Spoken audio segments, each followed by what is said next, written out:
నువ్వు చెప్పింది కరెక్టే దాత్రి. నిషి వాళ్ళు సీమంతం ఆపడానికి ఎంత దూరమైనా వెళ్లేలా ఉన్నారు. ఇంత దూరం వచ్చాక సీమంతం ఆగిపోతే అక్క చాలా బాధపడుతుంది. అందుకే మనం ఆగకుండా చూసుకోవాలి కేదార్. వాళ్ళు వేసే ప్రతి ఎత్తుకి ఒక అడుగు ముందుండాలి. మనం అన్ని కరెక్ట్గా చేసినా బావొచ్చాక ఆయనని ఎన్ని మాటలు అంటారో, ఆయన ఎక్కడ వెళ్లిపోతారోనని భయంగా ఉంది దాత్రి. అలా ఏం కాదు కేదార్. ఇవాళ వదిన శ్రీమంతం అనుకున్నట్టే జరుగుతుంది. జరగకూడదు. సీమంతాన్ని ఎలాగైనా ఆపాలి.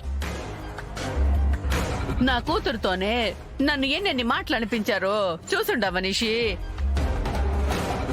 అదే నాకు కూడా అర్థం కావట్లేదు పెద్దమ్మ.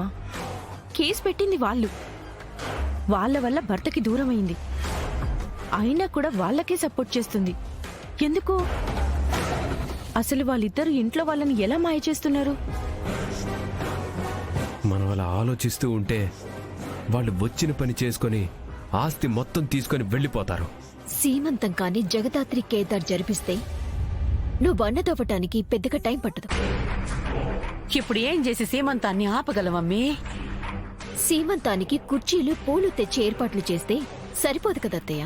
ముత్తైదువులు రావాలి, మొగుడు రావాలి. వీళ్ళిద్దరూ లేకుండా రాకుండా వాళ్ళు సీమంతం చేయలేరు. వాళ్ళందర్నీ రాకుండా ఎలా ఆపగలం నిషి? నువ్వు ఇంటి బయటికి వెళ్ళి ఇంట్లోకి ముత్తైదులు రాకుండా ఆపు. సరే కాని ఏదో ఒకటి చెప్పు. సీమంతం ఆగిపోయిందని చెప్పు. వదినకి ఒంట్లో బాలేదని చెప్పు. లేదా వాళ్ళనింట్లోకి రాకుండా మాటలతో మాయ చేస్తూ ఉండు. కాని రాహుకాలం వచ్చే వరకు వాళ్ళింట్లోకి రాకూడదు. సరే. బావ ఇంటి వరకు వచ్చినా గుమ్మంలోకి అడుగు పెట్టకుండా మనం చూసుకుందామమ్మా.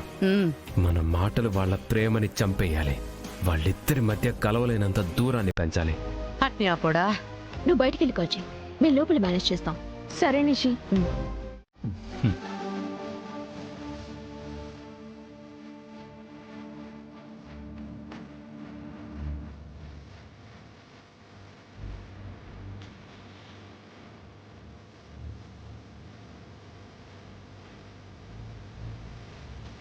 కూర్చోండి.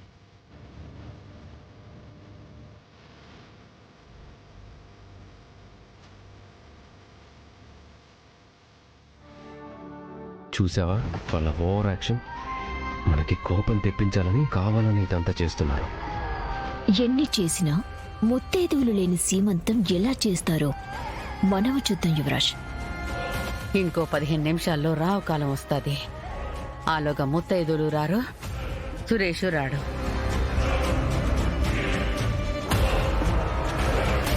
మావయ్య గారు, మీరు అత్తయ్య గారు వచ్చి వదిన్ని ఆశీర్వదించండి. వస్తున్నాను. ఏంటి అలా నుంచున్నావు? రా. యాడికెళ్ళేది? మీరు నేను 4 అక్షంతలు వేస్తే సీమంతం ఏమైపోదు. దానికి ముత్తైదులు రావాలి, 3 ముళ్ళు వేసినోడు రావాలి. ఎవరైనా వచ్చుండారా? లేదు కదా.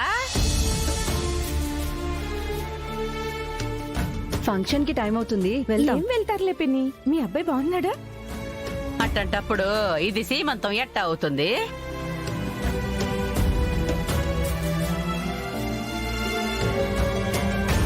మేము సీమంతం ఫంక్షన్ జరిపిస్తామని శపథాలు చేశారు కదా.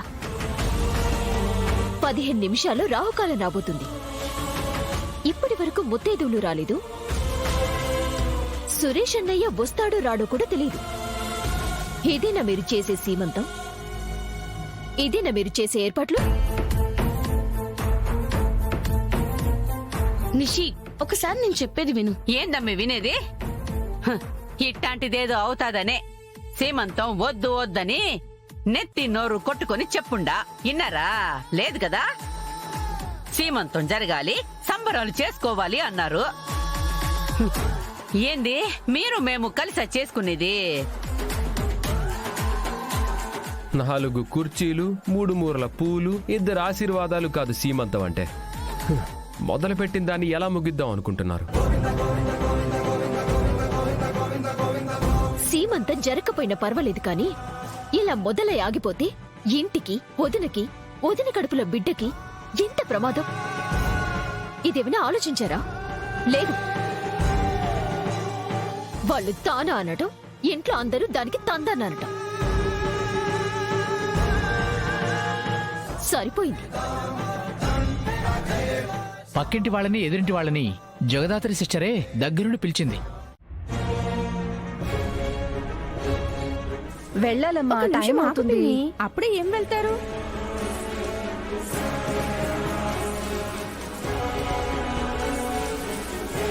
లోపల ముత్తైదువులున్నారు, బయట కాచి కూడా ఆపింది. అదెలా సాధ్యం? ఏంటి నిషి, నీకింకా అర్థం కావడం లేదా? ఏంటలా చూస్తున్నావు? మీరనుకున్నట్టే కాచి శ్రీమంతానికి ముత్తైదుల్ని రాకుండా ఆపుతుంది. మరి ముత్తైదువులు లోపలికి ఎలా వచ్చారో అని ఆలోచిస్తున్నావా? ఇవాళ వదినతో పాటు ఇంకొకరికి శ్రీమంతం కూడా ఉండాలి కదా. రేపు నా కూతురికి సీమంతం చేస్తున్నాము, మీరంతా తప్పకుండా రావాలి. పద్మ ఆంటీ వాళ్ళ కూతురుది.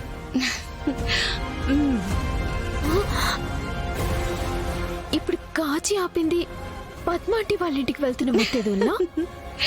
హా, ఇప్పుడు దారిలోకి వచ్చావు. అయ్యో, అమ్మో, ఈ విషయం కాని గయ్యాలి పద్మాంటికి తెలిసిందంటే? ఆల్రెడీ తెలిసిపోయింది కదా. అమ్మో, ఆవిడ నోటికి హద్దుండితే ఇప్పుడే మాటలతో మోడీ చేస్తుందేమో.